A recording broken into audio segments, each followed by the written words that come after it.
বিভিন্ন জায়গায় দোয়া চাও না যে স্যার দোয়া করেন। শোনো, দোয়ার পরিমাণটা লাগবে হচ্ছে 1%। এখন দোয়া করলে কেমন করে কাজে লাগে এটা তো আমরা দেখি না চোখে। এগুলো তো হচ্ছে অদৃশ্য ক্ষমতা। মানুষের যেটা কাজে লাগে সেটা হচ্ছে তার পরিশ্রম আর চেষ্টা। দোয়া কাজে লাগবে বা কাজে লাগছে এটা কেউ প্রমাণ করতে পারবে? এগুলো তো অদৃশ্য, আমরা দেখি না তো। আমাদের কপালে বা আমাদের নিয়তিতে বা আমাদের ভাগ্যে কি লেখা আছে তো আমরা জানি না।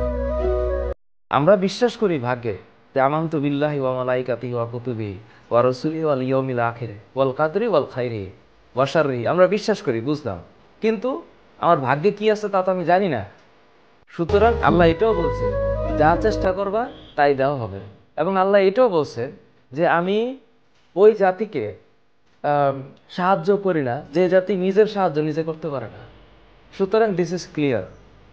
দোয়া চাও আর না চাও, কারো কাছে তুমি দোয়া চাইলে না, কিন্তু তুমি ঠিকমতো পরীক্ষা দিলে পরীক্ষার রেজাল্ট ভালো হবে 100%, যদি কোনো অতি খারাপ ভাগ্য না থাকে।